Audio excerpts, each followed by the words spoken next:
तो कहानी की स्टार्टिंग होती है एक टीना नाम की लड़की को दिखाते हुए, जिसकी शादी एक पॉल नाम के आदमी से हो रही होती है। और यहाँ हमें पता चलता है कि पॉल काफी ज्यादा अमीर आदमी है, लेकिन इसके साथ ही साथ वो टीना से उम्र में काफी बड़ा भी है। और वहीं टीना एक गरीब घर से है, लेकिन वो है काफी तगड़ा माल। बस पैसों के लालच में उसके पिता उसकी शादी पॉल से करवा देते हैं। इसके बाद हम देखते हैं कि पॉल टीना से शादी करने के बाद उसे अपने घर लाता है, जो कि एक बहुत ही बड़ा महल होता है। अब यहाँ पर पॉल टीना को यहाँ के कुछ रूल्स बताने लगता है। वो कहता है कि तुम इस घर से कभी बाहर नहीं जाओगे और तुम्हारे साथ हमेशा एक मेट रहेगी जो तुम्हारा हर काम करेगी। इस मेट का नाम ऐना होता है। इसके बाद पॉल टीना को अपने कपड़े उतारने के लिए कहता है और टीना अपने सारे कपड़े उतार देती है, क्योंकि उसे लग रहा होता है कि अब पलंग तोड़ने वाला काम शुरू होगा, जिसका वो बहुत बेसब्री से इंतजार कर रही थी। लेकिन होता कुछ उल्टा ही है। टीना अपने सारे कपड़े उतार तो देती है, लेकिन पॉल उसे टच भी नहीं करता और फिर टीना को अपने साथ बेड पर बुलाकर उसके साथ लेट जाता है। और फिर ऐसे ही सुबह हो जाती है। अब सुबह होने के बाद कमरे में उसकी मेट ऐना आती है, जो टीना को नहला धुला कर अच्छे से तैयार करती है। यहाँ पर हम देखते हैं कि मेट टीना का ऐसे ध्यान रखती है कि जैसे कोई बच्चे का ध्यान रख रही हो। अब इसके बाद हम देखते हैं कि पॉल के फादर बोरिस टीना को अपने साथ रात को डिनर करने के लिए बुलाते हैं, लेकिन यहाँ पर टीना बहुत ही ज्यादा बोर हो रही होती है, इसीलिए वो नींद का बहाना करके वहाँ से चली जाती है। अब ऐना को उसका ध्यान रखना होता है, इसलिए वो भी उसके पीछे पीछे चली जाती है। अब कुछ देर बाद हम देखते हैं कि पॉल भी रूम में आ जाता है और वो फिर से टीना को अपने सारे कपड़े उतारने के लिए कहता है और टीना अपने सारे कपड़े उतार देती है। उसे लगता है कि आज तो तगड़े तरीके से पलंग तोड़ेंगे, क्योंकि उसका ये सब करने का बहुत ही मन होता है। लेकिन पॉल फिर से उसके साथ कुछ भी नहीं करता और उसके साथ बेड पर बिना उसे टच के ही सो जाता है। अब यहाँ पर उसे ऐसा लगने लगा था कि जैसे वो इस घर में एक कैदी हो, क्योंकि पॉल उसके साथ कुछ कर ही नहीं रहा था। अब कुछ दिनों बाद एक दिन पॉल टीना से कहता है कि उसे किसी काम से बाहर जाना पड़ रहा है और कुछ दिनों में वो वापस आ जाएगा, और फिर पॉल वहाँ से निकल जाता है। इसके बाद हम देखते हैं कि पॉल के पिता को भी कुछ काम आ जाता है और वो भी कुछ दिनों के लिए बाहर चले जाते हैं। अब पूरे घर में टीना और ऐना ही बचते हैं, मतलब कि अब टीना को रोकने टोकने वाला कोई भी नहीं था, इसलिए वो बाहर घूमने के लिए चली जाती है। ऐना उसे ऐसा करने से बहुत मना करती है, लेकिन टीना उसकी एक भी नहीं सुनती और वो घूमने के लिए निकल जाती है। इसके बाद एक दिन उसे ऐना की चीखने की आवाजें सुनाई देती हैं। अब जिस तरफ से आवाज आ रही थी टीना उस तरफ जाती है और वहाँ वो देखती है कि पॉल के नौकरों ने ऐना को बांधकर टांग रखा है। अब टीना के पूछने पर वो कहते हैं कि हम तो बस ऐना का भार चेक कर रहे थे कि कितना है, और इन सब नौकरों का मालिक होता है जस्टिन, जिसे देखकर टीना उसकी तरफ काफी अट्रैक्ट हो जाती है। अब वो ऐना को तो वहाँ से छुड़ा लेती है, लेकिन साथ ही साथ वो जस्टिन को शाम को अकेले अपने रूम में आने के लिए कहती है। पर शाम होने पर जब जस्टिन उसके रूम में आता है तब टीना को डर लगने लगता है कि कोई उसे देख ना ले, इसलिए वो जस्टिन को अपने रूम में आने ही नहीं देती और उसे वहाँ से जाने के लिए कहने लगती है। लेकिन जस्टिन भी एक नंबर का ठरकी था।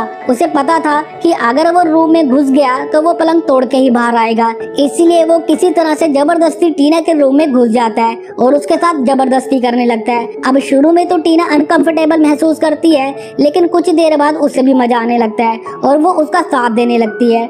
और फिर ये दोनों एक साथ बहुत जबरदस्त तरीके से तगड़े वाला पलंग तोड़ प्यार करते हैं, क्योंकि जो चीज उसे पॉल से चाहिए थी वो उसे जस्टिन से मिल रही थी। अब ऐसे ही चलते धीरे धीरे इन दोनों की लव स्टोरी स्टार्ट हो जाती है और अब से इनको जहाँ भी मौका मिलता है ये दोनों वहीं पर पलंग तोड़ने लग जाते हैं। लेकिन एक दिन ऐना इन दोनों को पलंग तोड़ते हुए देख लेती है और वो सीधा जाकर पादरी को सारी बात बता देती है। अब पादरी जब टीना से बात करता है तब वो उल्टा पादरी को ही सुनाकर वहाँ से भगा देती है। अब इसके बाद हम देखते हैं कि पॉल के फादर बोरिस अपना काम खत्म करके घर पर वापस आ जाते हैं और जब वो पादरी से मिलते हैं तब पादरी उन्हें टीना की सारी बात बता देते हैं कि कैसे कैसे वो जस्टिन के साथ शाम सवेरे पलंग तोड़ रही है।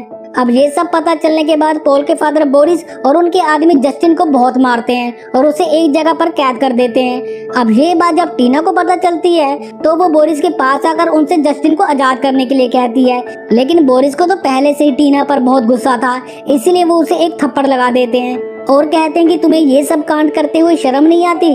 खैर इसके बाद टीना को बोरिस पर बहुत गुस्सा आता है, इसलिए वो उनके खाने में जहर मिलाकर उनको तो ऊपर पहुंचा देती है। अब बोरिस को मारने के बाद टीना अपने आप को काफी आजाद महसूस कर रही थी, क्योंकि उसने अपने रास्ते में आने वाले एक कांटे को तो हटा दिया था और अब वो दिल खोलकर जब चाहे और जहाँ चाहे जस्टिन के साथ मजे से पलंग तोड़ रही थी, क्योंकि उसे इन सब चीजों की बहुत ज्यादा प्यास रहती थी। खैर अब ये दोनों खुलकर रहने लगे थे और काफी एंजॉय करने लगे थे।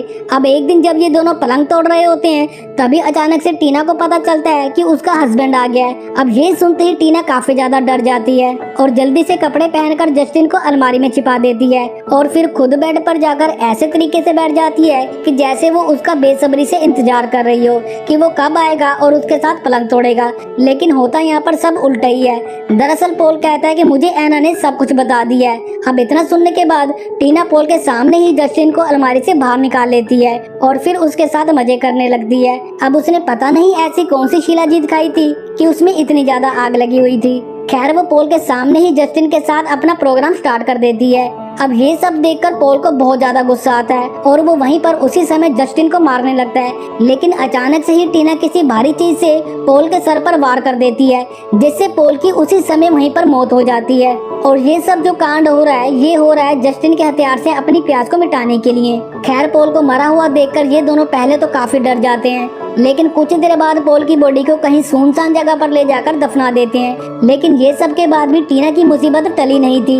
दरअसल टीना के पास एक लेडी आती है और वो उससे कहती है कि मेरी बेटी का पोल के साथ अफेयर चल रहा है और ये टेडी नाम का लड़का पोल का ही है, इसलिए पोल की मौत हो जाने की वजह से ये बच्चा इस सारी प्रॉपर्टी का मालिक है। लेकिन टीना कहती है कि मेरे हस्बैंड अभी मरे नहीं है, वो बस गुमशुदा है। अब ये बात अच्छे से क्लियर नहीं थी कि पोल मर गया है या फिर गुमशुदा है, इसीलिए वो लेडी और बच्चा उसी घर में रहने लगते हैं। अब कुछ दिन ऐसे ही गुजर जाते हैं, लेकिन जस्टिन को ये सब अच्छा नहीं लग रहा था, इसलिए वो कहता है कि हमें ये सब पुलिस को बता देना चाहिए।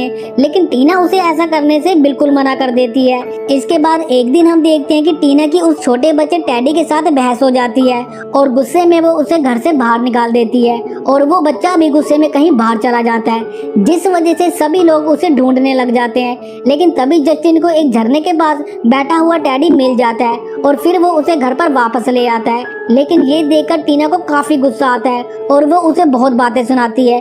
वो कहती है कि हमें टेडी को अपने रास्ते से हटाना है और तुम उसे घर पर वापस ले आए। इसके बाद ये दोनों मौका देखकर एक रात टेडी का मुंह दबाकर उसे जान से मार देते हैं और जब जस्टिन सुबह उसे दफनाने के लिए लेकर जाता